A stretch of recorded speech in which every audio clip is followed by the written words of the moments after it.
నియంత్రించుకుంటారంట. నా అంతరంగం నుంచి వేదతో చెప్తున్న మాట నేను పరిశుద్ధాత్మ దేవుడు మాట్లాడుతున్నాడు. పరిశుద్ధాత్మ దేవుడు ఈరోజు మనతో అందరితో దేవుడు మాట్లాడుతున్నాడు. సాత్వికమైన మనసు లేకుండా నువ్వు కష్టపడుతున్నావు, సాత్వికమైన మనసు లేకుండా నువ్వు ప్రయాసపడుతున్నావు, సాత్వికమైన మనసు లేకుండా నువ్వు పరిగెత్తున్నావు. కానీ ఈరోజు నీ జీవితంలో కన్నీరే మిగిలిపోయింది, నీ బ్రతుకులో కన్నీరే మిగిలిపోయింది, నీ అంతరంగంలో వేదన మిగిలిపోయింది, నీ హృదయం అంతా వేదనతో నిండిపోయింది. కారణం ఏంటంటే నీలో సాత్వికం లేదు. నీలో సాత్వికం లేదు కాబట్టి పరిశుద్ధాత్మ నీ హృదయం లేడు. నీలో సాత్వికం లేదు కాబట్టి దేవుడు నీ హృదయం నివాసం చేయలేకపోతున్నాడు. సంగమా, ఈరోజు సాత్వికులు ధన్యులు భూలోకాన్ని స్వతంత్రించుకుంటారంట. ఈరోజు నీ సాత్వికతో బ్రతుకుతే ఖచ్చితంగా నిశ్చయముగా దేవుడు నీ జీవితంలో ఒక మలుపు తిప్పబోతున్నాడు.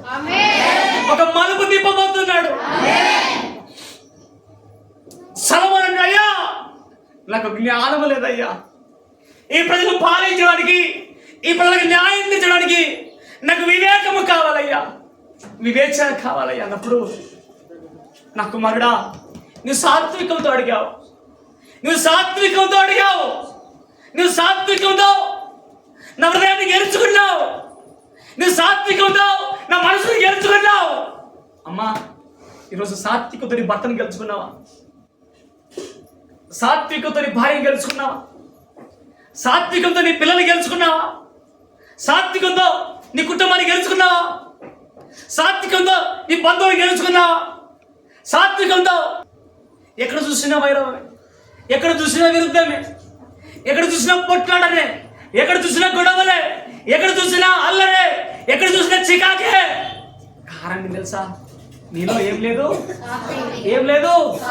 సాత్వికం లేదు. ఈ పరిశుద్ధాత్మ దేవుడు అంతరంగం నుంచి మాట్లాడుతున్న మాట, పరిశుద్ధాత్మ దేవుడు నీతో నాతో సూటిగా మాట్లాడుతున్న మాట, పరిశుద్ధాత్మ దేవుడు నిన్ను ప్రేమించి పలకరిస్తున్న మాట. సంగమా, నా రెండు చేతులు జోడించి చెప్తున్నాను, సాత్వికులు ధన్యులు, వారు భూలోకాన్ని స్వతంత్రించుకుంటారు. తీయండి రాజుల గ్రంథం 3వ అధ్యాయము, రాజుల గ్రంథము 3వ అధ్యాయం, మొదటి రాజుల గ్రంథం 3వ అధ్యాయము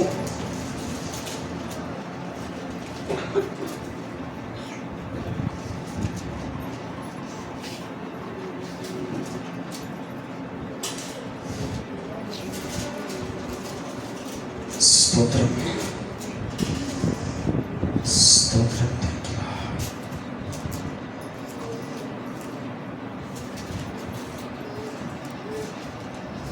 చదవండి మొదటి రాజుల గ్రంథము 3వ అధ్యాయము 14వ వచనం నుంచి 13వ వచనం నుంచి చదవండి. గట్టిగా చక్కగా స్పష్టంగా చదవండి. మైక్ ఆన్ చేయను.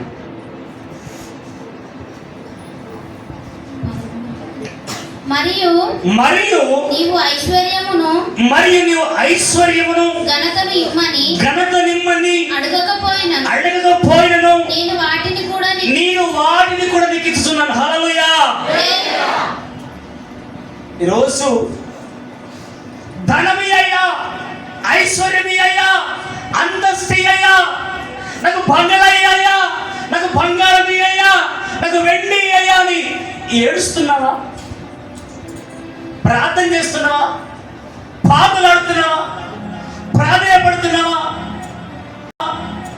ఇక్కడ సొలొమోను అడిగాడు, అయ్యా నీ ప్రజలు పాలించడానికి, నీ ప్రజలకు న్యాయం తెచ్చడానికి నాకు వివేకము అయ్యా అని ఇక్కడ సొలొమోను అడుగుతూ ఉంటే, అప్పుడు యేసయ్య దేవుడు అంటున్నాడు, అయ్యా నీవు వెండిను బంగారమనను ఐశ్వర్యం అడగలేదు, కానీ వివేకం అడిగావు చూడు, నీవు నా మనసు గెలుచుకున్నావయ్యా. గట్టిగా చెప్పండి, బ్రతికున్న చెప్పండి, శివను మాత్రం చెప్పండి, పైగా చెప్పండి. అయ్యా నువ్వు నా మనసు గెలుచుకున్నావయ్యా, నా మనసును గెలుచుకున్నావు. అమ్మా ఈరోజు ఒక తండ్రిగా, ఒక తల్లిగా, ఒక కుటుంబ యజమానుడిగా, యజమానురాలుగా అధికారాన్ని చలాయించాలని చూడ, కానీ వారి మనసును గెలుచుకోవాలని చూడు. నీ ఇంట్లో నీ భర్తను జయించాలని చూడ, కానీ నీ భర్త మనసును గెలుచుకోవాలని చూడు. నీ భార్యని గెలుచుకోవాలని నీవు ప్రయాసపడదు, కానీ నీ భార్య మనసును గెలుచుకో.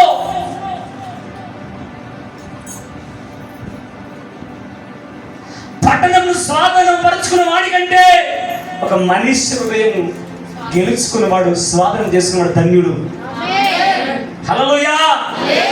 నువ్వు పట్టణం అంతా సాధించుకొని ప్రపంచమంతా పెరిగేసి వచ్చి ఒక్క మనసును గెలవకపోతే నువ్వు ఎట్లా తెలుసా?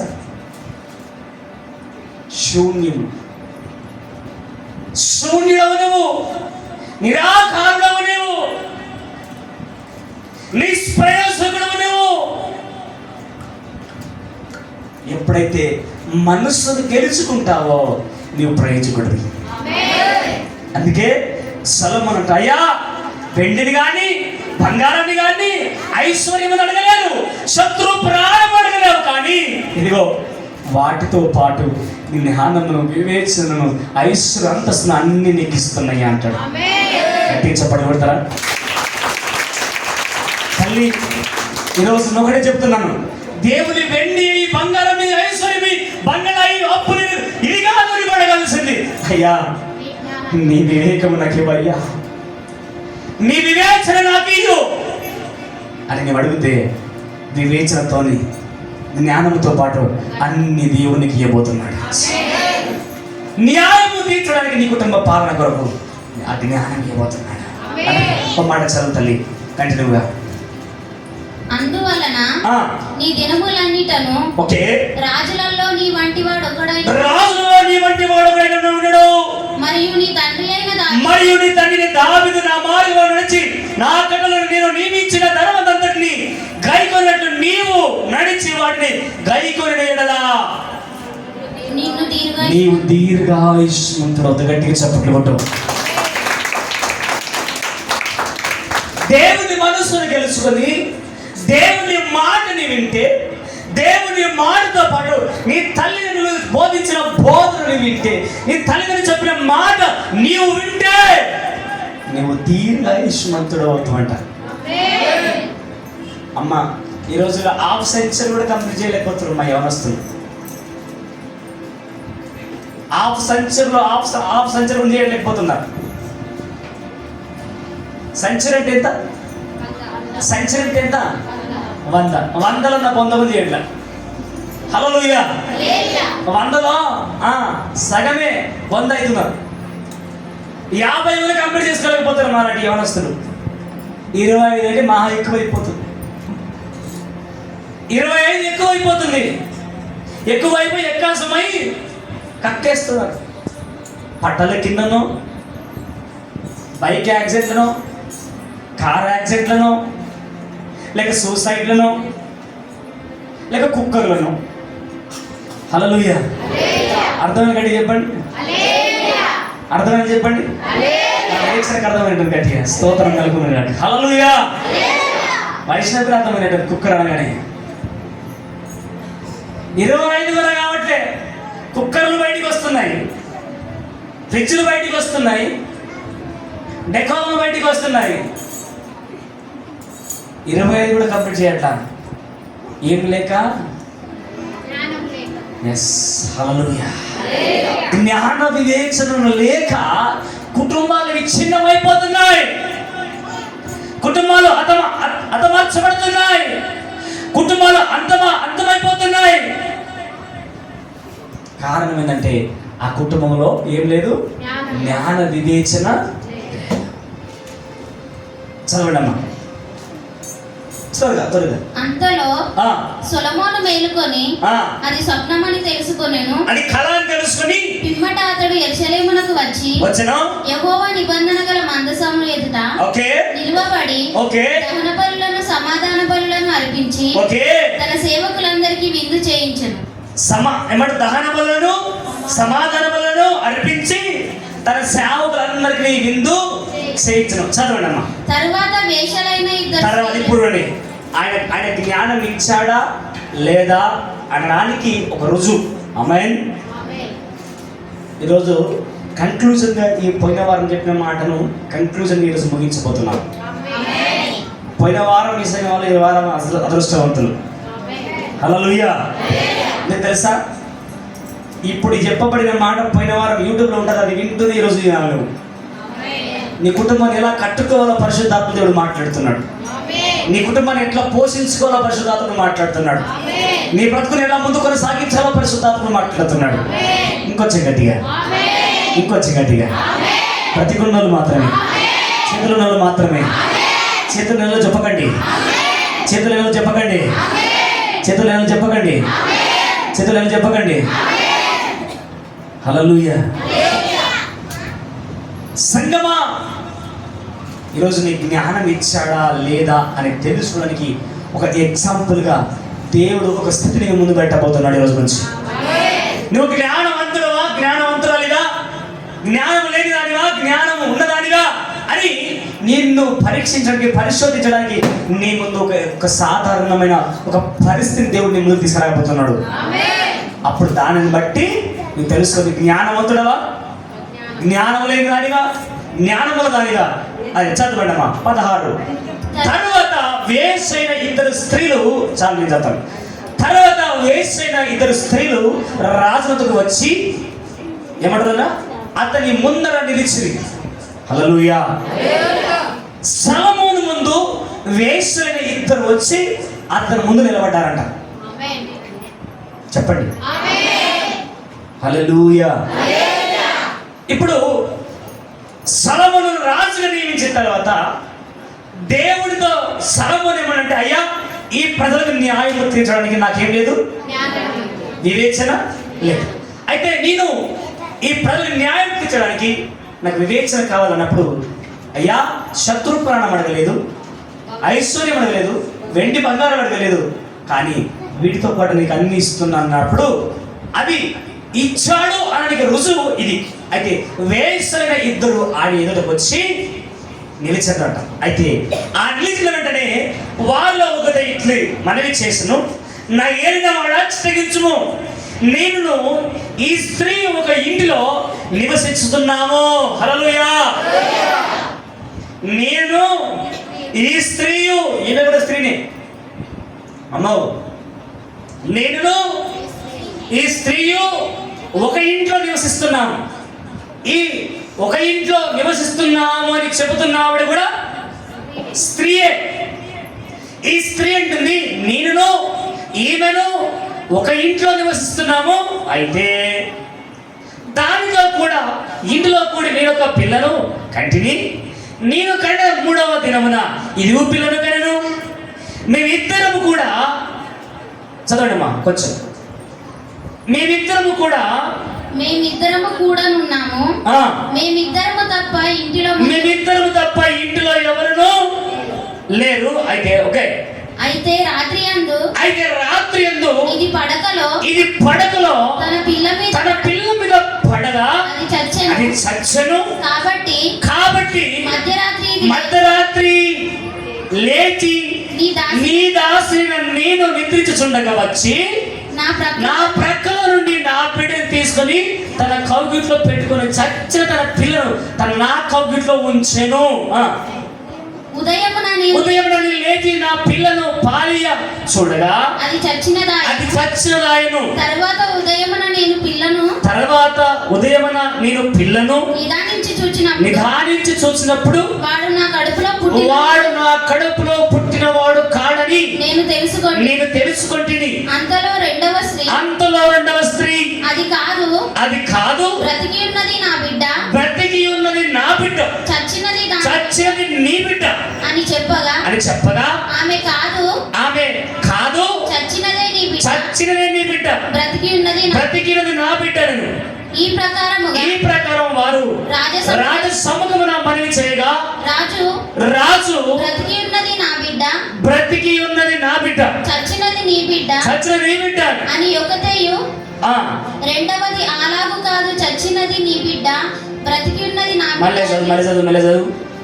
రాజు బ్రతికి ఉన్నది నా బిడ్డ చచ్చినది నీ బిడ్డ అని ఒకతేయు రెండవది అలాగు కాదు చచ్చినది నీ బిడ్డ బ్రతికి ఉన్నది నా బిడ్డ అని చెప్పుచున్నది కనుక కత్తి తెమ్మని. చాలా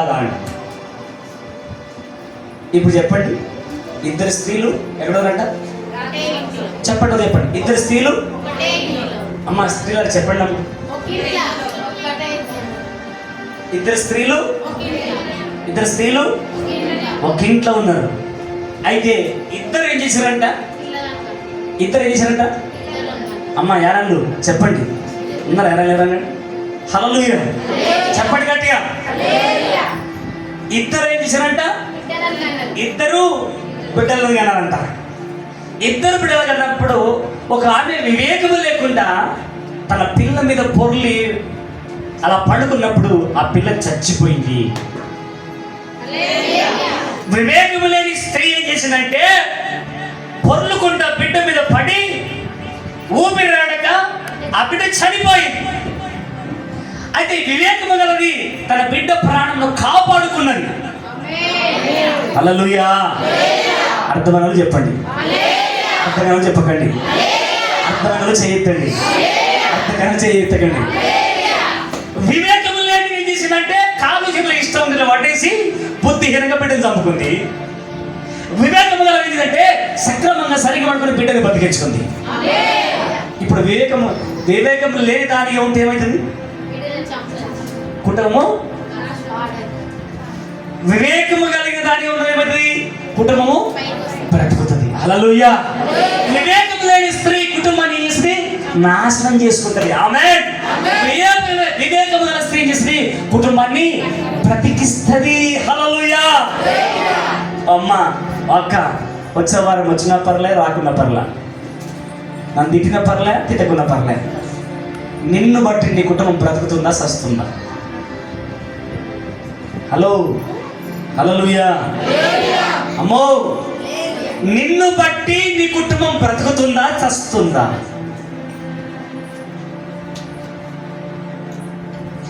నిన్ను బట్టి నీ కుటుంబంలో చచ్చిన స్థితిలో కనబడుతుందా, బ్రతికున్న స్థితిలో కనబడుతుంది? హలో నిన్ను బట్టి నీ కుటుంబం కన్నీళ్ళకి కారణమవుతుందా, నిన్ను బట్టి ఆనందానికి కారణమవుతుందా? అన్నా మనను బట్టి మన కుటుంబము సంతోషించబడుతుందా, కన్నీటికి కారణమవుతుందా?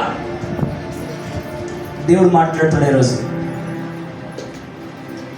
నిన్ను బట్టి నన్ను బట్టి నీ కుటుంబము సమాధానంతో నింపబడుతుందా, సమాధానం కోల్పోతుందా? ఈరోజు నిజం చెప్పనా, నిలబడడానికి శక్తి లేదు నాకు. హల్లెలూయా. మాట్లాడడానికి శక్తి లేకుండా నేను వచ్చాను ఇక్కడికి. భయంకరమైన బలహీనత నేను వచ్చాను ఇక్కడికి. పరిశుద్ధాత్ముడు నీతో మాట్లాడడానికి నన్ను బలపరిచాడు. పరిశుద్ధాత్మ దేవుడు నిన్ను బలపరచడానికే, నిన్ను శక్తితో నింపడానికే నన్ను శక్తితో నింపి ఉన్నాడా? నిన్ను బట్టి నీ కుటుంబం బ్రతుకుతుందంటే నీవు వివేచన కలిగిన స్త్రీ. నిన్ను బట్టి నీ కుటుంబంలో కన్నీరు, కష్టాలు, సమస్యలు, పోరాటం కనిపిస్తుందంటే నువ్వు వివేకము లేని స్త్రీవే. ఒకవేళ అలాంటి స్థితిలో నీలో కనబడ్డా, ప్రభువా నువ్వు నాతో మాట్లాడావు, నేను సరి చేసుకుంటాను, ఈరోజు నా కుటుంబాన్ని బ్రతికిస్తాను అని అనుకుంటే నిశ్చయంగా నీతో దేవుడు మాట్లాడి నేను బలపరచబోతున్నాడు, నిన్ను విడిపించబోతున్నాడు, నిన్ను నడిపించబోతున్నాడు. శక్తి కలిగిన కార్యాలు నీ జీవితంలో చేయబోతున్న గట్టిగా చప్పట్లు కొట్టు, నమ్మితే కొట్టు.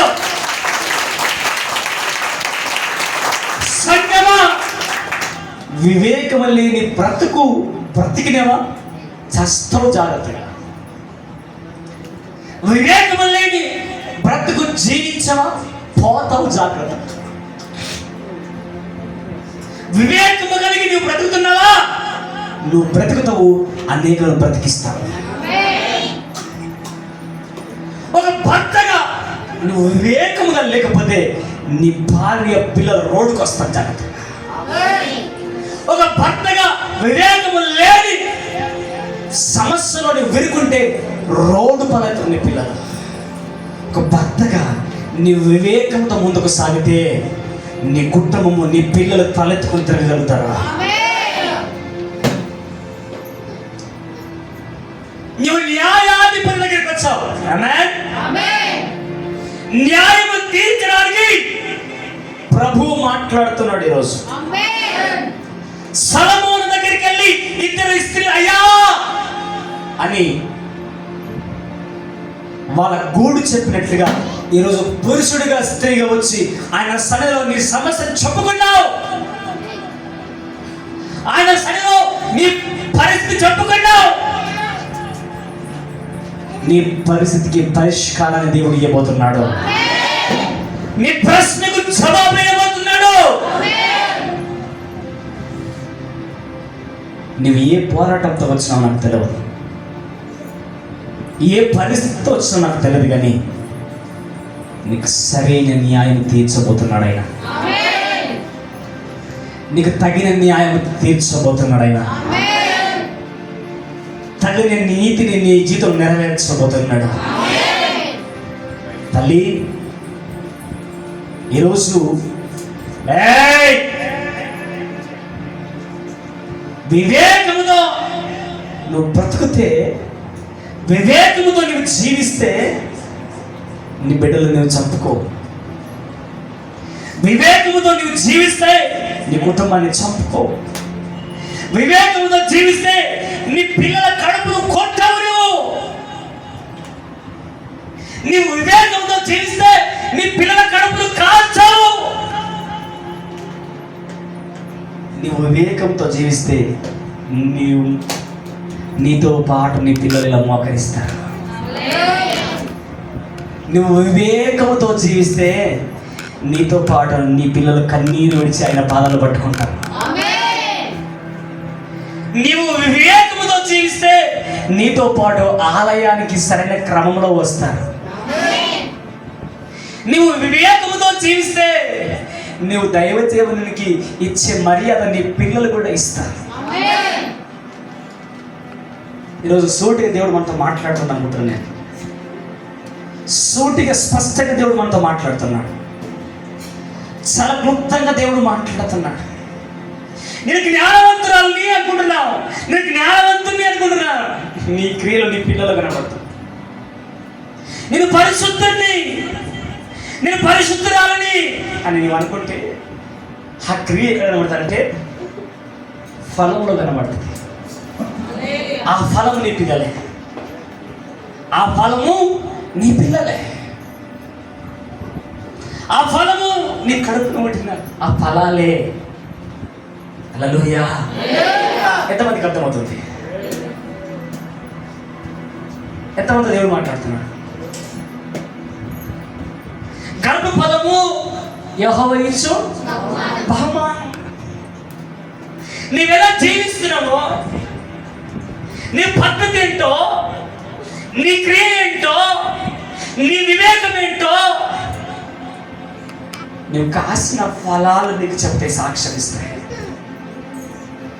నీకు కాసిన ఫలాలే సాక్ష్యం. ఆ ఫలాలు ఏంటంటే నీకు పుట్టిన పిల్లలే. ఈరోజు నువ్వు మందిరానికి వస్తున్నావు, బాగానే ఉంది, కానీ నీ పిల్లలు ఎక్కడున్నారు? ఏం చేస్తున్నారు? గంజాయిలు ఆడుకుంటా, గోటిలు ఆడుకుంటా, క్రికెట్లు ఆడుకుంటా. హల్లెలూయా. నీ ఫలం ఏంటో బయటపడుతుంది, నీ ఫలితం ఏంటో తెలుస్తుంది. నీవు ఎలాంటి ఫలాన్ని కాసావో అదేంటయ్యా నేను మారు మనసు పొందుకున్నాను. అయ్యో, చెట్టుకు కాయ పూసిన తర్వాత, కాయ అయిన తర్వాత, పూత పూసి కాయ అయిన తర్వాత ఆ కాయను మరి అలా ఉండిపోయిన తర్వాత తెంపి పక్కన పెట్టిన తర్వాత ఈ చెట్టుని బుద్ధిమంతురాలుగా మారితే ఓకేనా? అమ్మా తల్లి, ఒక మాట అడుగుతున్నా నేను. చింత చెట్టు ఉన్నది, చింతకాయ తెంపినాం. హల్లెలూయా. చింతకాయ తెంపినాం, చింతకాయ తెంపి ఇట్లా పెట్టినాం. ఈ చింత చెట్టు అంటుంది నేనైతే మారు మనసు పొందుకున్నా, నాలో పులుపు లేదు అన్నది అనుకో, న్యాయమేనా? ఈ చింత చెట్టు నాలో పులుపు లేదు, నేను మారు మనసు పొందినాను, ఆ కాయనే తప్పు అన్నావు అనుకో, ఆ కాయ ఎక్కడి నుంచి వచ్చింది? ఆ కాయ ఈ చింత చెట్టు నుంచి కదా కాయ వచ్చింది. ఇప్పుడు చెట్టు ఏం చేయాలా? నాకు సంబంధం లేదు, చెత్త చేయాలా? ఈ చెట్టు ఏం చేయాలంటే దేవునికి అసాధ్యమైనది ఏది లేదని ఎరిగి ఆయన చేతులకు ఆ కాయను అప్పగించాలి. హల్లెలూయా. నీ పిల్లల విషయంలో నువ్వు ఏమి చేయలేవని ఎరిగి, నీ పిల్లల విషయంలో నువ్వు ఏం చేయలేవని ఎరిగి ఏం చేయాలా? నీ పిల్లలని కూడా పోయి ఏం చేయాలా? ఇలా దేవుని చేతిలో పెట్టాలా. అలా దేవుని చేతిలో పెట్టినప్పుడు ఆయన నలుపుతాడంతే. హల్లెలూయా. ఆయన పిండుతాడంతే, ఆయన విర్రగొడతాడంతే, ఆయన చెక్కుతాడంతే, ఆయన గద్దిస్తాడంతే. అందుకే ఈరోజు మీరు ఎవరి ముందుకు వచ్చారంటే న్యాయం తీర్చే న్యాయాధిపతి ముందుకు వచ్చారు మీరు.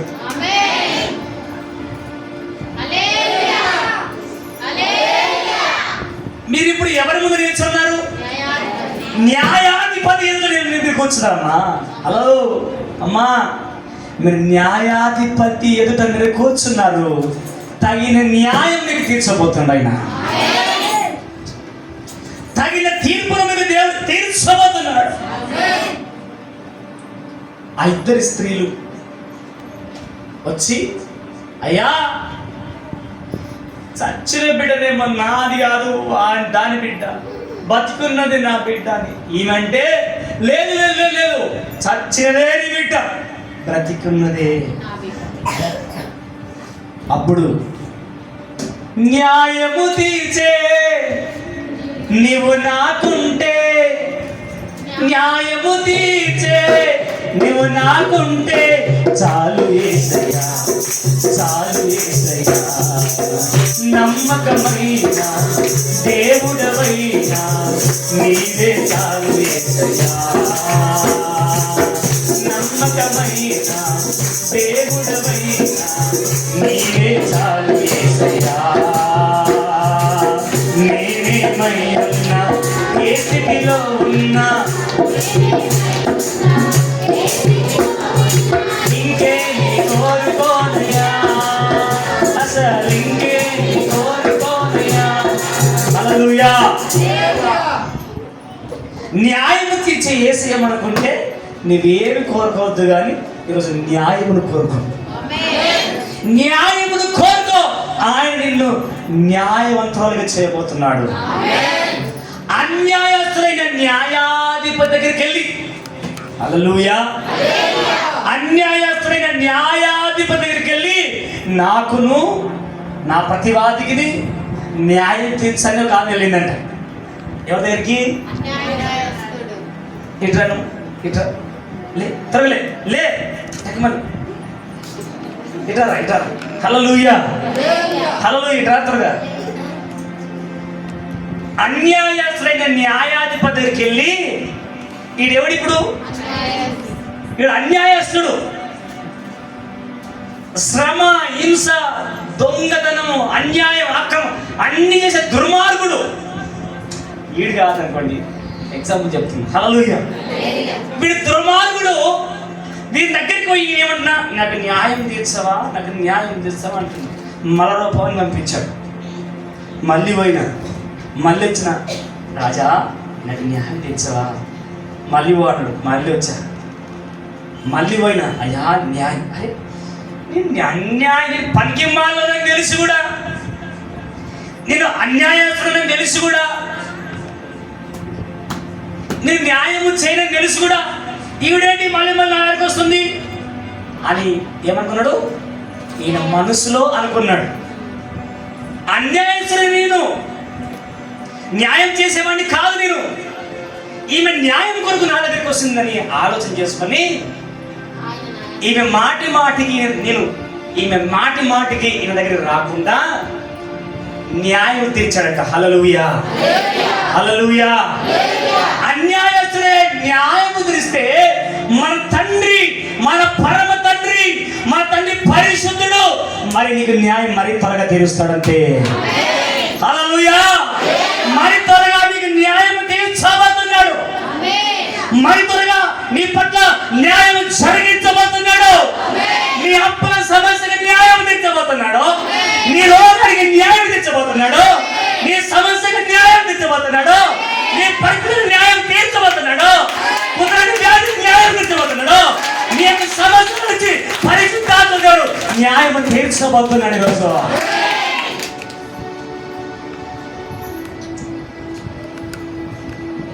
మీకు న్యాయం తీర్చడానికి నాకు శక్తి లేదు,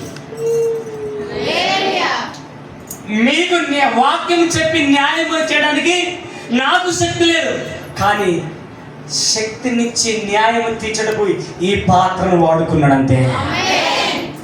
శక్తినిచ్చి మీకు న్యాయం తీర్చడానికి పరిశుద్ధాత్మ దేవుడు వాడుకుంటున్నాడు ఈరోజు. సంగమా, ఆ న్యాయాది దగ్గరికి వచ్చి, సొలొమోను దగ్గరికి వచ్చి, అప్పుడు ఆ రాజు అన్నాడు, సరే మీ ఇద్దరిలో ఎవరు బిడ్డనో తేలిపోతుంది, అరే కత్తి తీసుకురా అన్నాడు. హల్లెలూయా, హల్లెలూయా. ఒక కత్తి తీసుకురా. ఆమేన్, హల్లెలూయా. ఆ పాపను తీసుకురా, ఆ పాపను తీసుకురా, తీసుకురా త్వరగా. లేమ్మా, బాబుని తీసుకురా. Thank you lord. ఆ డబ్బా తీసి రా, మణిగుండు రైట్, ఇట్రా, నీవు ఇట్రా. హల్లెలూయా, హల్లెలూయా. మధ్యలో పెట్టుకుని బాబు ఇటు అటు మళ్ళీ పట్టుకొని ఎత్తుకోండి. జ్ఞానం ఇట్రా, ఇట్రా, ఇట్రా. ఇప్పుడు ఆ బాబు చేత పట్టుకో, నిమ్ము పట్టుకొచ్చే బాబును అట్లా పట్టుకోండి, ఇద్దరు పట్టుకోండి, నిలబడు, ఇద్దరు పట్టుకోండి. చూస్తారా? నేను పట్టుకో, పట్టుకో. ఇప్పుడు నిమ్ము పట్టుకోమ్మా, పట్టుకో, నిమ్ము పట్టుకో, అట్లా పట్టుకో. ఇప్పుడు ఏం చేస్తారు వీళ్ళిద్దరు? నా బాబు అంటే గుంజుకోండి అమ్మా, నా బాబు అని మెల్ల మెలుగు చిరుగాడు మెలుగు. హల్లెలూయా. నా బాబు అంటే నా బాబు అని న్యాయం తీర్చమని ఇప్పుడు ఎవరి దగ్గరికి వచ్చారు? వీళ్ళు నా దగ్గరికి వచ్చారు. ఇప్పుడు నేనేం చేస్తా? అరే ఒక కత్తి వ్యాపారం అంట, ఒక కత్తి వ్యాపారం చెప్పేసి పట్టుకోమని చెప్పి, ఆ కత్తి నీకు సగము నీకు సగము అని ఈ రాజు ఈ విధంగా న్యాయం తీర్చడానికి ఒక కత్తి తెచ్చి, ఆ కత్తితో ఆ బాబును ఏం చేయకపోయాడు. కానీ నిజమైన తల్లి ఏం చేశాను, అయ్యా చంపొద్దు, దానికైతే దానికి ఇచ్చేసి, కానీ బిడ్డను మాత్రం చంపొద్దు అయ్యా, దానికైనా దానికి ఇచ్చేసాయి, కానీ ఆ బిడ్డను చంపొద్దయ్యా అని ఈ తల్లి మొరపెట్టినప్పుడు, ఇప్పుడు ఇద్దరిలో ఎవరు బిడ్డ? ఈ తల్లి బిడ్డని. ఎందుకు? తన కడుపు పేరు తెంచుకొని పుట్టిన ఆ బిడ్డను చావడము ఎవరికి ఇష్టం లేదు? కన్న తల్లికి ఇష్టం లేదు. హల్లెలూయా. ఈ కన్న తల్లి ఏం చేసింది? అయితే మనయే నాకు సగము, దానికి కావద్దు, నాకు కావద్దు. రాజు న్యాయాధిపతి ఏది న్యాయమో అది ఈరోజు నీ పట్ల చేయబోతున్నాడు. చెప్పండమ్మా హల్లెలూయా. ఏది న్యాయమో అది నీ పట్ల పరిశుద్ధాత్మ దేవుడు జరిగించబోతున్న. గట్టిగా చప్పట్లు కొట్టు, నమ్మితే కొట్టు, విశ్వసిస్తే కొట్టు. హల్లెలూయా. అందుకే సంగమా, ఇద్దరు వేషలే, ఇద్దరు వేషలే, ఇద్దరు అన్యాయంలో ఉన్నారు, ఇద్దరు తపమార్గంలో ఉన్నారు. కానీ అన్యాయస్తులు కూడా న్యాయం చేసేదే నేను ప్రకటిస్తున్నా నజరేయుడైన యేసు. నువ్వు ఏ పరిస్థితిని బట్టి, అన్యాయాన్ని బట్టి నీ జీవితంలో నువ్వు కోల్పోయిన స్థితిలో ఉన్నాయో నాకు తెలియదు, కానీ ఈరోజు నీ అన్యాయాన్ని దేవుడు చూడలేదు, నీకు న్యాయం జరిగించబోతున్నాడు. నీకు జరిగిన అన్యాయానికి బదులు ఆయన న్యాయం చేయబోతున్నాడు. ఈరోజు ఆయన న్యాయం చేయబోతున్నాడు. కాబట్టి ఈ మధ్యాహ్న కాల సమయంలో మనమందరం కూడా లేచి నిలబడి, ప్రభువా నాకేది న్యాయమో నీకు తెలుసు, ఏది అన్యాయమో నీకు తెలుసు. అందరు కన్ను మూసుకొని మాట్లాడకుండా నోరు తెరిచి, అయ్యా ఏది న్యాయమో అది నా పట్ల జరిగించవా అని అందరూ కూడా ప్రార్థన చేసుకుందాం. కళ్ళు మూసుకొని సర్వవిధి నోరు తెరిచి ప్రార్థన చేసుకుందాం. నోరు తెరిచి ప్రార్థన చేసుకుందాం. తండ్రి, ఈరోజు మాకు న్యాయం తీర్చు. చేతులు పైకెత్తి, అయ్యా ఈరోజు మాకు న్యాయం తీర్చు ప్రభా. అన్యాయస్తులైన న్యాయాధిపతి దగ్గరికి వెళ్ళినప్పుడు మాటికి నా దగ్గర రాకుండా, నేను న్యాయం తీరుస్తానని అన్యాయస్తుడే ఆ మాట పలికితే, నువ్వు న్యాయాధిపతివి, నా విషయం ఎంతగా పలుకుతావయ్యా, ఎంతగా న్యాయం తీరుస్తావయ్యా, ఎంతగా మా పట్ల శ్రద్ధ కలిగి ఉన్నావయ్యా, ఎంతగా మమ్మల్ని ప్రేమిస్తున్నావయ్యా, ఎంతగా మమ్మల్ని కనికరిస్తున్నావయ్యా. అన్యాయం నుంచి విడిపించడానికి, అన్యాయం నుంచి తొలగించడానికి, న్యాయమైన మార్గములు నన్ను నడిపించడానికి నాతో మాట్లాడిన దేవుడా, నన్ను పలకరించిన దేవుడా, నన్ను ప్రేమించిన ఆదరిస్తున్న దేవుడా. అమ్మా ఈరోజు అన్న నోరు తెరిచి ప్రార్థన చేయ. ఈరోజు ఖచ్చితంగా దేవుడితో మాట్లాడుతున్నాడు, ఖచ్చితంగా దేవుడితో మాట్లాడినాడు. బిగ్గరగా నోరు తెరిచి, వయసయ్యా నేర్చిన అయ్యా మాటకై, నువ్వు చెప్పిన వాగ్దానంకై నీవు హల్లెలూయా హల్లెలూయా హల్లెలూయా హల్లెలూయా. యేసయ్యా యేసయ్యా యేసయ్యా యేసయ్యా, నీకు స్తోత్రము నాయనా, నీకు స్తోత్రము నాయనా, స్తోత్రము నాయనా, స్తోత్రము నాయనా. నువ్వు న్యాయము తీర్చే దేవుడు, నువ్వు న్యాయము తీర్చే దేవుడు, నువ్వు న్యాయాధిపతివి, నువ్వు న్యాయాధిపతివి, నువ్వు న్యాయాధిపతివయ్యా. మాకు న్యాయం తీర్చు వారు ఎవరో అర్థం కాని స్థితిలో ఉన్నామయ్యా. మాకు న్యాయం ఎక్కడ దొరుకుతుంది ఎన్నో విధాలుగా ప్రయాసపడి పరిగెత్తినమయ్యా. మాకు తగిన న్యాయం ఎక్కడ దొరకలేదు, తగిన న్యాయం ఎక్కడ మాకు దొరకలేదయ్యా. మాకు న్యాయము తీర్చువాడు నీవు. మాకు న్యాయం జరిగక ఎన్నో దారులు బతికినాము, ఎన్నో మార్గాల్లో వెళ్ళాము, ఎన్నో పాటలు పడ్డామయ్యా. అయ్యా నీకు వందనాలు, నీకు వందనాలు, నీకు వందనాలు. స్తోత్రాలయ్యా, స్తోత్రాలయ్యా. పరిశుద్ధాత్ముడా నీకు స్తోత్రము నాయనా.